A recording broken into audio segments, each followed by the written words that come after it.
अयोध्या राज ए भौजी वो तोर बहिनी अलकर गोठियावत है। ए भौजी वो तोर बहिनी अलकर गोठियावत है। गुंडा के आलू गुंडा मोला खवा दे कहत है। गुंडा के आलू गुंडा मोला खवा दे कहत है। ए भौजी वो तोर बहिनी अलकर गोठियावत है। ए भौजी वो तोर बहिनी अलकर गोठियावत है। गुंडा के आलू गुंडा मोला खवा दे कहत है। गुंडा के आलू गुंडा मोला खवा दे कहत है। ए भौजी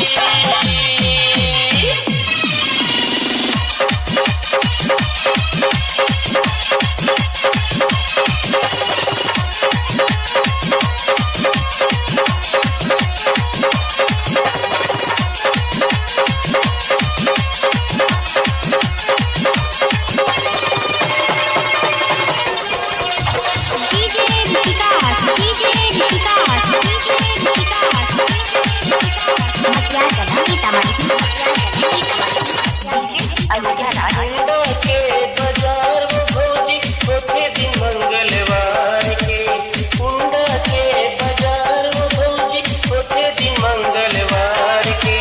तोर बहिनी साथ लगे है ले हमो का धुमार के। तोर बहिनी साथ लगे है ले हमो का धुमार के। ए भौजी वो तोर बहिनी बड़ी मुझे मुचावत है। ए भौजी वो तोर बहिनी बड़ी मुझे मुचावत है। गुंडा के आलू गुंडा मोला खवा दे कहत है। गुंडा के आलू गुंडा मोला खवा दे कहत है। ए भौजी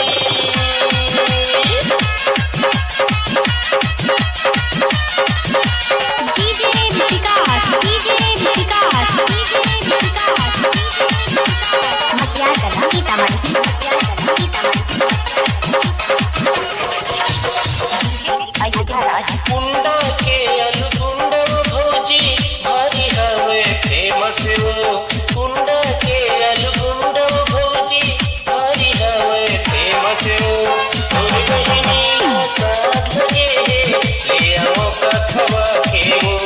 तोर बहिनी साथ लगे है ले आओ का खवा के वो। ए भौजी वो तोर बहिनी बड़ दिल बिलावत है। ए भौजी वो तोर बहिनी बड़ दिल बिलावत है। गुंडा के आलू गुंडा मोला खवा दे कहत है।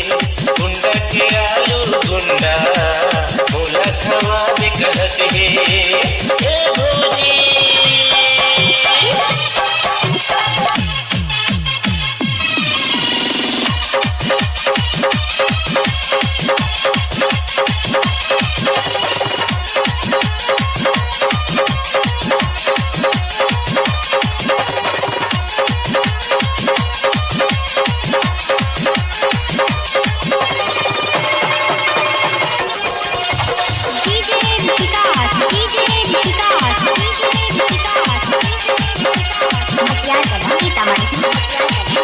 अयोध्या राज बड़ दिन में तो आए है भौजी तोर बहिनी गाँव। बड़ दिन में तो आए है भौजी तोर बहिनी गाँव। खातिरदारी बन करें दे मोला साले ही गोना। खातिरदारी बन करें दे मोला साले ही गोना। ए भौजी वो तोर बहिनी बड़ी मल मलावत है। ए भौजी वो तोर बहिनी मोला मुझ बुझावत है। गुंडा के आलू गुंडा मोला खवा दे कहत है।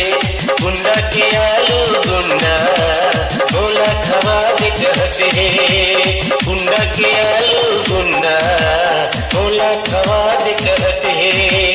ए भौजी वो तोर बहिनी अलकर गोठियावत है। अलकर गोठियावत है। गुंडा के आलू गुंडा मोला खवा दे कहत है। रखवा दे